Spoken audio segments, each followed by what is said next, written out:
meeting of the Rotary Club of Louisville. Our invocation will be led by Dennis Dolan, President of Strategic Consulting Company Group, 1912 Society member, Paul Harris Fellow, and the best 1996-97 Rotarian we had that year, and we honored him for that too, by the way. Thanks, Coach Randy, for calling a timeout for this invocation.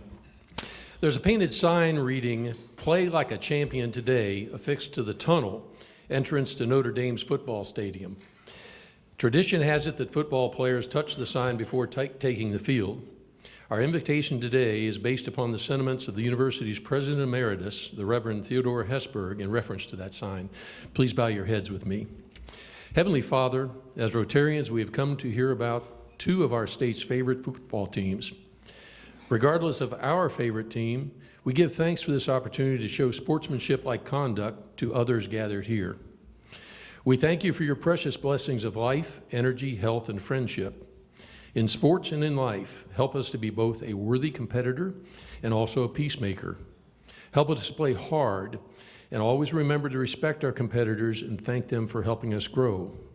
Help us to play fairly on the field and to work for justice in our society and the world. Now, we give thanks for this food, the hands which prepared it, and ask that you bless and guide us so that we might help others to play like a champion every day. Amen. Remain standing, Glenn Price, one of the best guitarists in this club, by the way, who's famous for his rendition of various tunes with our best four-way test band, will now lead us in the pledge. Glenn? Please join me in the pledge. I pledge allegiance to the flag of the United States of America and to the republic for which it stands, one nation, under God, indivisible, with liberty and justice for all. And they'll be performing in Beauty and the Beast, which is coming up out at Country Day. It's a beautiful musical for children, your grandchildren, and you all. So let's give a warm welcome to Richard and Jenna, who's going to entertain us today. Thank you.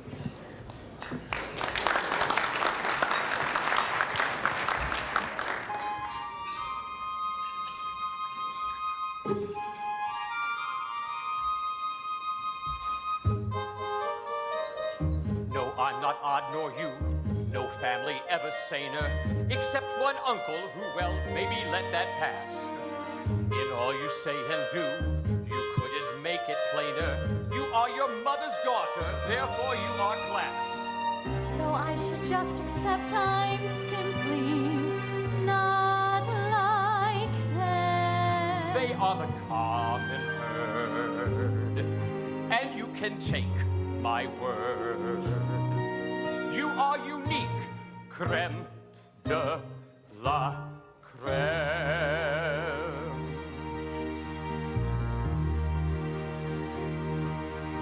No matter what you do, I'm on your side. And if my point of view is somewhat misty-eyed, there's nothing clearer in my life than what I wish and feel for you. And that's a lot, no matter what. No matter what they say, you make me proud. I love the funny way you stand out from the crowd. It's my intention, my invention shows the world out there one day just what we've got, no matter what.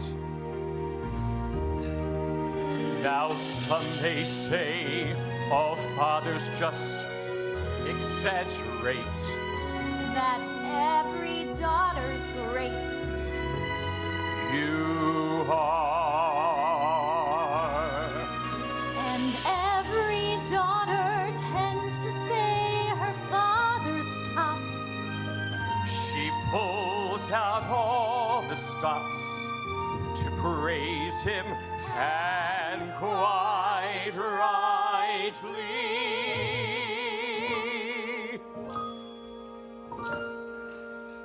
no matter what the pain. We've come this far. I pray that you'll remain exactly as you are. This really is a case of father knowing best. And daughter too. You're never strange. Don't ever change. You're all I've got, no matter what.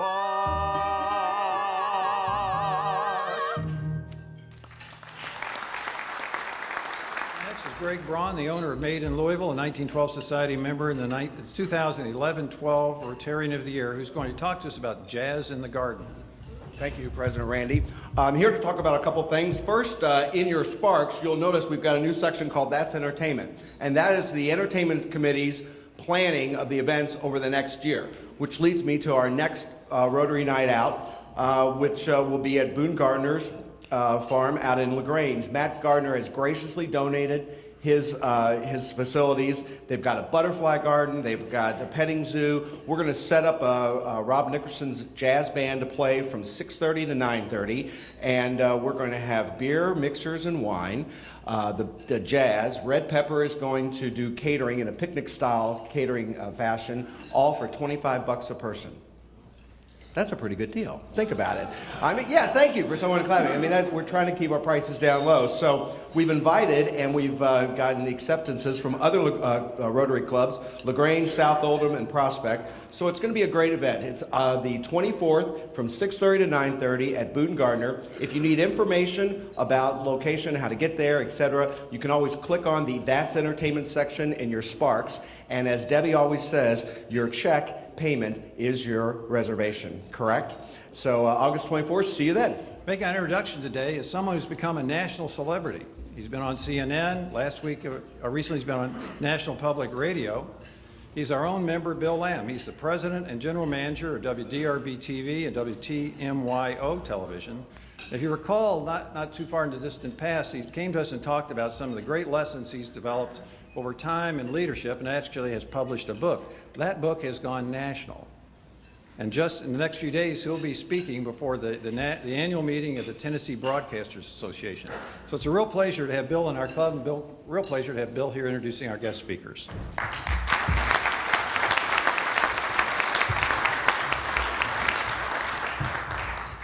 Got to be careful about giving this guy a mic. Well, I'm here to introduce a couple of guys that most of you probably already know quite a bit about, Rick Bosich and Eric Crawford. As for Eric, you probably know that he was the winner of the Red Smith Award for writing of the Kentucky Derby coverage, and he uncovered the first of Bobby Petrino's many scandals. The one where he was talking to the University of Auburn when he was still the coach of U of L, and he said he wasn't, but he was. So he's gone on to many more of those. But anyway, Eric has written frequently for USA Today and ESPN.com and the Sporting News. But he wanted me to let you know that he's very passionate about a few things. He believes that you should run out to first base. You should sprint to first base when you walk. He believes that if you're called for a foul, you should raise your hand. He believes in a college football playoff. He believes in long romantic walks on the beach and cuddling alone.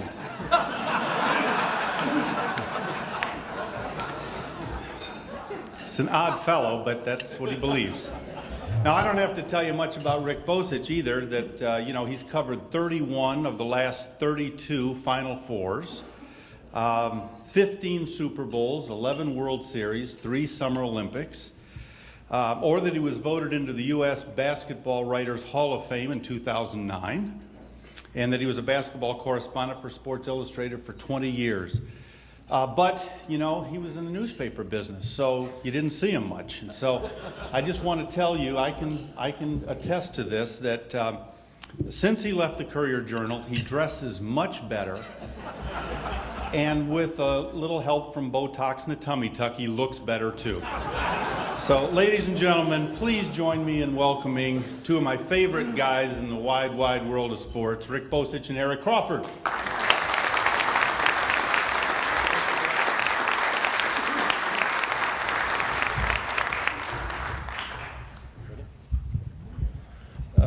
That's Bill Lamb, that's his point of view, and boy, are we glad that it is.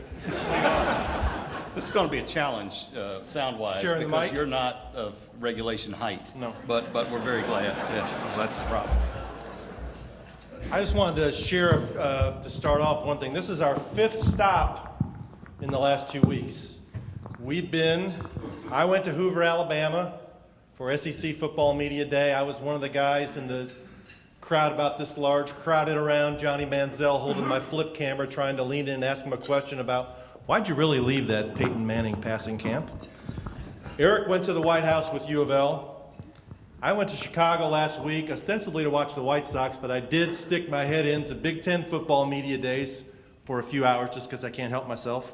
Eric went to Newport, Rhode Island this week for the lobster and the clam bake and U of L football media day at the American Athletic Conference, and now we're here.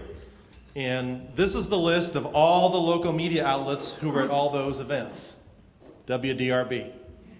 Is that it? That's the list. Oh, I'm sorry, I was looking. Now, this is also the list of all the national outlets that were at all those events. ESPN, CBS, Sports Illustrated, Fox, and WDRB. That's good. That's a pretty That's good great. list. We did that, I might add, just by spending a minimum of Bill Lamb's money. Just very small amount. So don't worry. Except for that cab ride from the White House to BWI Airport when Yeah, PBS took your camera. I don't think he's heard about that yet. So we'll worry about that. That was the only glitch. That's the only one. But we wanted to share that here because we wanted to help everyone understand all the exciting things that are going on at WDRB and just how ecstatic we are to be there.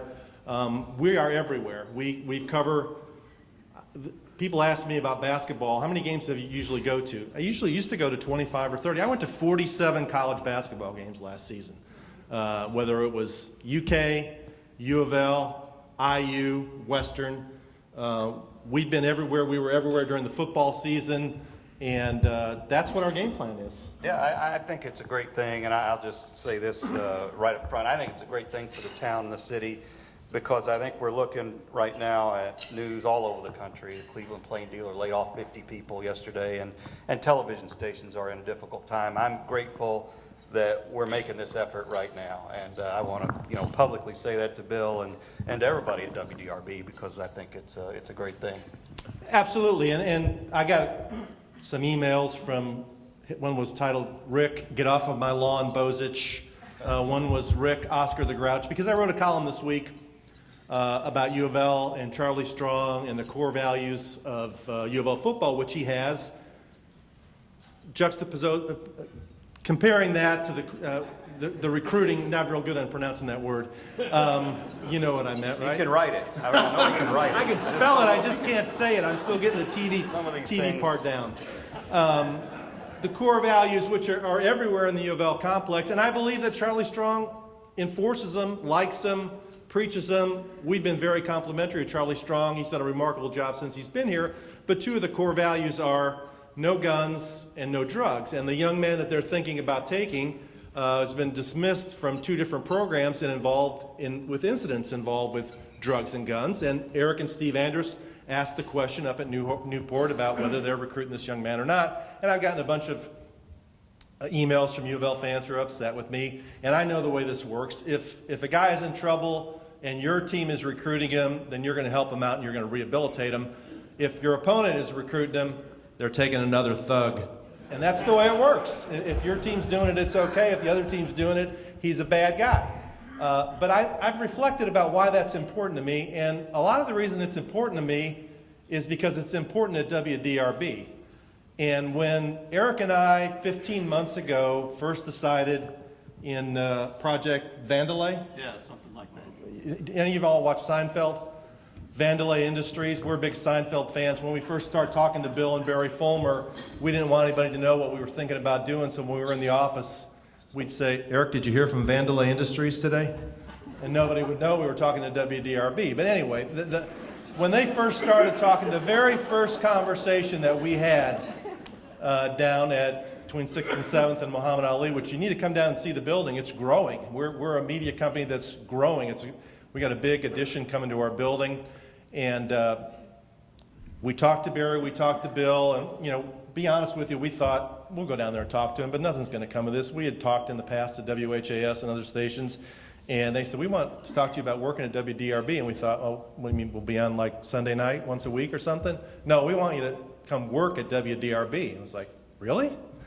And Bill gave us a two-page memo, which I still have, about what it means to work at WDRB and what the culture means and how people work together and there's no prima donnas and everybody helps each other. And I can say, after being there now for 14 months, that it's absolutely true. And culture is important.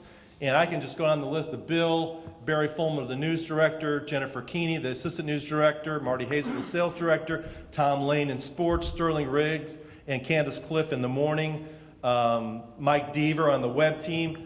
They have been so supportive and so helpful in what we're trying to achieve in terms of Bill's goal of becoming a great TV station. And the ratings prove that. And if you read what we're able to do on our app, if you don't have our app, you should download it on your, this is a shameless plug, on your iPhone or your iPad. We've got great content on there, and the vision that he has is tremendous. And I have gotten calls last week from a guy in Oklahoma City. He's thinking about leaving the paper there to go work for the Oklahoma TV station. Raleigh, North Carolina's already done it. I know a guy in Indianapolis is interested in doing it.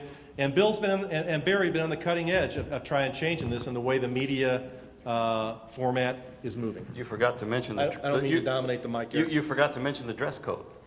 That's right. I mean, if I had shown up with blue jeans and flip flops, I don't know if it would have gone with Bill. So that's part of the culture. We came to talk about football. Let's talk a little bit about football. In fact, I was on my cell phone most of the time up here while we were eating, and I didn't mean to do that, but there is news. And notice I didn't say breaking news for anybody that's listening. I did not. It was news this morning. The University of Louisville in the first preseason football poll is number 9 in the nation, and that's the coaches poll. USA Today came out with it today. So they start at number 9, and that's their base point. That's where they start with, and I guess that's who we'll start with to talk about this morning since we had that little bit of news. But what that means is they have to move up how many spots? They have to move up to number 2, 7 at the very least, to get to the national championship game, and that'll be their goal all season. They're playing against a schedule of cream puffs, pretty much, as we've seen it. They're double-digit favorites over every team they play. Until they get to the final game. So, University of Louisville, we'll start with you. I want to get your thoughts. First off, general thoughts. Can this team go undefeated, and what are the big pitfalls for them? You know, they can go undefeated if you look at the schedule, but will they go undefeated? I'd say the odds are against it. And the reason I say I went back and looked over the last 3 or 4 years of college football, and just teams have been able to go in the major conferences undefeated in only conference play. Very few, only 4 last year, only 1 was from a BCS league. The same thing the year before, only 4 schools overall went undefeated in conference play, only 1 from a BCS league. Louisville's no longer in the Big East, they're in the American, that's what they want to be called, right, today? That's sort of the old Big East with a little bit of Conference USA mixed in. Is that a good way to say it? Maybe some Mountain West? I don't know. Yeah, I don't know what they are. I can't. Right. I could maybe name the teams if you made me do it. But yeah, that's. Every team in the Big East lost at least 2 conference games in the last 3 years, so nobody's been able to do it. They're clearly the favorite. They clearly have a powerful team. Everybody remembers the Florida game, but Charlie Strong made a great point, and Eric was there at Newport. If you look back at a couple of games before the Florida game, they lost to Connecticut at home. They got blown out by Syracuse. They averaged less than 2 yards per carry running the ball the last 3 games of the year. They're not invincible. And that's one of the challenges Charlie's going to have this year, I think, is controlling the hype. It's almost already set up like anything less than an undefeated season is going to be a letdown, and I don't think that's fair. No, it's not fair, but that's what we're going to put on them anyway. And I think I can make a case for him. I think I can make a case for him. I want to talk to you about Teddy Bridgewater because we got to spend a lot of time with Teddy Bridgewater in Newport, Rhode Island this week. In fact, the day before he talked to us in Newport, he spent all day on ESPN, which is a pretty grueling thing. He went up there, he started at 9 in the morning, maybe earlier, on ESPN radio, then he did Sports Center Live, and he did, during the course of the day, he did 12 live hits, which is a pretty big deal. It means you're on the air in some way or another all the time. It's the last thing in the world Teddy Bridgewater wanted to do. In fact, after he told him he would do it, he told the sports information director, you know what, I don't think I want to do that. And it was too late to back out of, so he had to go through it. And he did a pretty good job. He's just been kind of thrown into this situation where he's been put into contrast with Johnny Manziel, the Heisman candidate at Texas A&M, who's had all kinds of fun this summer, more fun than any of us have had this summer, I guarantee it. I haven't met Drake. He just got thrown out of a frat party at Texas. He's had, he's been in the headlines all summer. Teddy, by contrast, during the summer, during some of the spring workouts, the offensive coordinator noticed he didn't feel right, didn't look right, called him into his office, and Teddy said, I don't want any publicity. I don't want any school putting out any Heisman campaigns. He was getting kind of kidded by his teammates about how that's how a Heisman guy does it or whatever. He didn't want to hear it. So they're not doing any campaign for him. But he's still the face of that program, and he's still the guy really in whose hands the season is going to be. And we talked to him for about a half hour in Newport about a variety of topics. One of the things I found fascinating, all the college players now play this video game, the NCAA Sports 2014 with their teams on it. Teddy spent 5 hours one afternoon reprogramming his game so that he could run his actual plays on the video game. And he put in the defenses he thought he was going to see. So when he's playing that game, he's playing it with Louisville's plays. He wanted his plays in there. So he's dialed in. He doesn't have much of a life right now besides football. That's all he's doing. And he's a very interesting guy from that standpoint. He talked about some things you'll probably see in stories in the next few days. You'll definitely see a story on WDRB.com when I put mine up here, probably in the morning, I'm guessing. And he talked about his faith. He talked about his mother's cancer and how he got through that. He talked about coming from Miami and wanting to be a role model for kids down there. So from that standpoint, from the standpoint of a player who leads a program, they may be in as good a situation as anybody to pull this off, because Teddy, I think, is shaping up to be a very special player and special person. Yeah, in many ways he has the qualities that Peyton Siva had for the basketball team, which I thought were critical for U of L winning the national championship. Peyton Siva was fine with Russ Smith being the star, even though he was the older player and had been through the hard knocks, and that's rare. A lot of these guys that play, especially in basketball, have friends, AAU coaches, possible, future advisors in their ear saying, well, you're not getting enough shots, or they're not featuring you as much on the offense. Peyton Siva, I'll say this in terms of, and I go all the way back to Derek Smith, who's my all-time favorite, and Griff and those guys. He's as nice a kid who's been through this program at Louisville that I've met since the early 80s. He really was. And he was he couldn't shoot the ball great, but he was an essential reason of why U of L won. And Hancock was the same way. And I think Bridgewater, the reason I make that connection is I think Bridgewater is the same kind of guy. He just wants to win. He doesn't want his picture on the front of Sports Illustrated. He doesn't want to lead the ESPN Sports Center. He just wants to play football. And I admire that, because in our culture right now, there's a lot of guys that aren't that way. They're on Twitter doing stuff and, tweeting, on the sidelines during games and things like that. And he's not that kind of kid. No, let's talk a little bit about Louisville, the rest of the team. And you mentioned Charlie Strong at Media Day, kind of trying to dial down expectations, and he's doing that in a big way. He's kind of challenged his team. He said, look, you beat Florida, you beat them, it was one night, you were the better team. Could you go out there every night and beat the kind of teams that Florida has to play? Alabama, Auburn, LSU, or not Auburn, Auburn's not very good, but Alabama, LSU, Florida, those teams. Could you do that every week?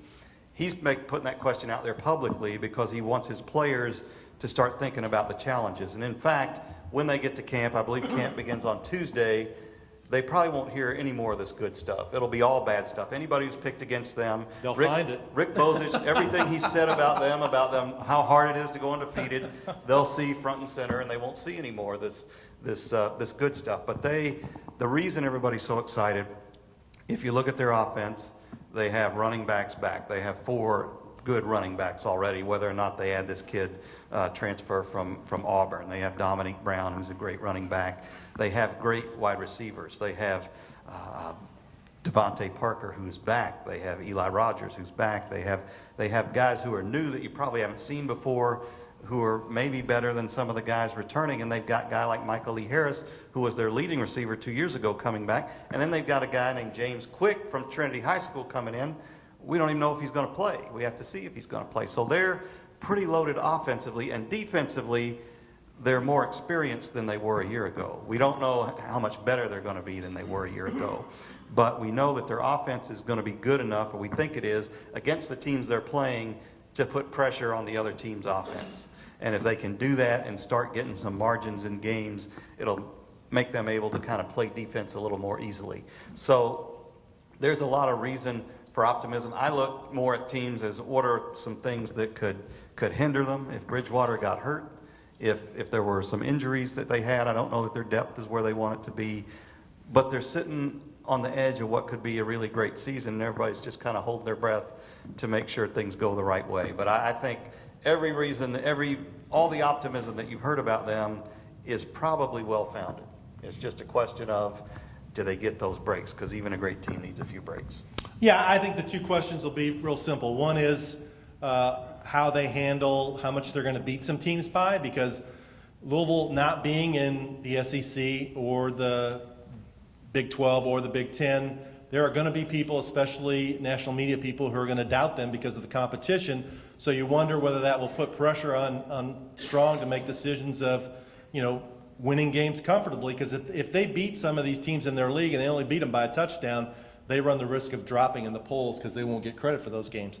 And the other thing is, really, we mentioned they're 9, they got to get to 2. Really, they're probably playing for 1 spot, because if you look at the way college football has played out over the last 7 years, the SEC's won the last 7 national championships. One of those spots in the national championship game is going to the SEC champion.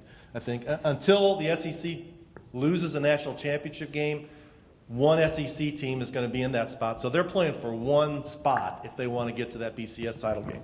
Very good. And since you brought up the SEC, we can make our switch. That's a good segue point. The University of Kentucky, although I don't know about talking national championship, is a good point to switch. Not in basketball. We'll come back and talk for basketball. We can do that. But Kentucky has had an amazing summer in a lot of ways. I mean, we start to look at Kentucky and the enthusiasm around their program. They had 50,000 people at their spring football game. They never had that before. They've had people, their social media following is going up. Their recruiting ranking right now, I don't know where it is today. They're in the top 5. They're in the top 5 in the country in recruiting in football, not basketball, in football. They're in the top 5 recruiting. The highest they've ever been before is number 29. So they're doing things that they have never done before. Commonwealth Stadium is in line for $10 million renovation that's going to get done. So they're making this commitment to the program like they've never made it before, none of which has any bearing on anything that will happen this season. And you're going to hear the great thing is you're going to hear, they're going to be talking about these things all year because they're legitimate things to look forward to. But it's going to be a looking forward kind of season, I'm afraid, for Kentucky. I don't know that they've put enough recruits and enough talent on the field right now to make a difference. And they've got a big game to start the season. Yeah, I mean, Kentucky is a great example to me of how something good can come from something bad, because last year it was a miserable season. If you're a UK fan, a lot of people quit going. I mean, I was at some of the games late in the year. There were probably fewer than 25,000 people in the stands for some of the games. And this is a place, having watched football in this area for a long time, UK football fans, to me, are as impressive as any football fans in the country, because they've supported that team even though they haven't had the payback that they get in basketball or that other SEC teams get from theirs, but they've been passionate. And the fans really drove the coaching change. I think by not supporting, they loved Joker Phillips as a person. They didn't like him as a coach, and drove a change. And I'll give Mitch Barnhart credit. He made a move, even though he was close friends with Joker Phillips. And I think he hired a good coach. And I think Mark Stoops has done everything right since he's been there. He's a defensive guy who can recruit Ohio and Florida, 2 places UK should be going. He's totally turning the offense over to Neil Brown, who has connections to Hal Mumme. And when Hal Mumme was there, they were very good on offense, and I think they'll try and replicate that and be entertaining and exciting once they get more players in. They're going to renovate the stadium. All the signs are going in the right direction. At Kentucky, the question will come back to what it always comes back to is when you're in the same division with Georgia and Florida and Tennessee and South Carolina, can you ever break through that ceiling? Haven't ever seen it happen, really. I mean, they've had some decent years under Brooks and under Jerry Claiborne, but in terms of actually getting up there and threatening those teams, that's going to be the challenge, and that we won't know the answer for a couple of years. No, we won't. What we know for this year is they have 3 pretty good quarterbacks. In fact, if they could get a couple of them to play some other positions, it might help. They haven't decided who's going to be their quarterback just yet, but they've got problems almost everywhere else. They may be all right on the offensive line. They don't have any wide receivers. I don't think they have a wide receiver coming back who's caught a touchdown pass in a varsity game, which is difficult if you want to be a passing team. So we're going to see right up front how good the coaching staff is. We're going to see, and that's going to be something I think Kentucky fans this season aren't so much looking at the wins and losses. They're going to be looking at, all right, we know the staff can recruit. We know they can market the program. We know they can do all of these things away from the field. Can these guys actually coach?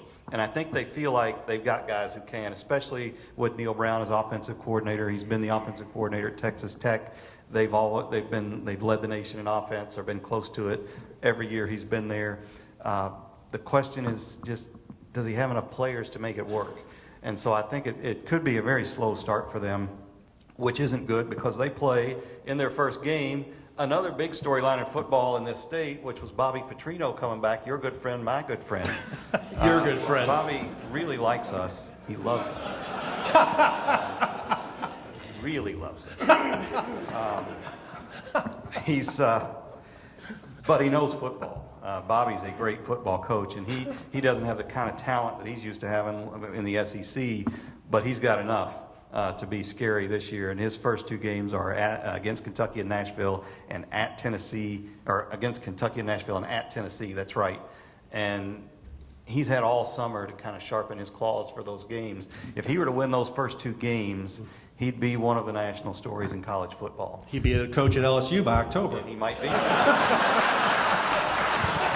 That's very true. Right? Very true. So there's no shortage of stuff for us, to cover this year. It's gonna be fun. Let's get to the important question. Who's number 1 in college basketball next year, Louisville or Kentucky? Who do you think? I've already said Louisville, and I know that that's another. I got the pushback from UK fans after that one. You can go either way. It's going to be Kentucky, Louisville, or Michigan State are the big 3. I'm going with Louisville simply because veteran guys. And I know they lose Siva and they lose Gorgie, but big believer in Luke Hancock and what he's done since he's been here. Russ Smith, I think, is coming back for the right reasons. One is to get his degree, and the other one is to learn how to play a little bit more point guard and help his chances to go to the NBA. And I think that in many ways he was the best player in college basketball last season. If you believe in a lot of the analytical statistics that are real popular now, I know Ken Pomeroy said he was the most efficient player, was the best offensive player in college basketball last year. So when you got guys like that, plus Shane Bohannon, plus Wayne Blackshear, plus Montrezl Harrell, who's become a beast, and a decent recruiting class, I go with experience over talent. So tell me why I'm wrong. Yeah, no, I don't think you are. Unfortunately, I wish I could. I guess I can take the other side. Usually for the devil's advocate. And Kentucky could be on a different level. We just haven't seen them, and I think most of us feel like they're going to have to prove it because after last season, you're a little bit leery of trusting all the recruiting rankings. But this team could be a different animal. Could be, head and shoulders above everybody. But it's hard to imagine. There hasn't been a college basketball team with this many guys back from 2 Final Four trips, not just 1, but from 2. And these guys are interesting. I know Rick Pitino, in the first meeting he had with these players, last year the theme was humility. And that was the theme this year. But the other theme this year was dynasties, and he showed them tape of the New England Patriots, and he showed them tape of the Los Angeles Lakers, and he said, this is what you guys need to be thinking about, because you've got a chance to do something that's pretty rare in sports. And he talked to them about repeating and doing those kinds of things. So even as football goes on, obviously we can't take our eyes off the basketball, so that's going to be one of the things. But we're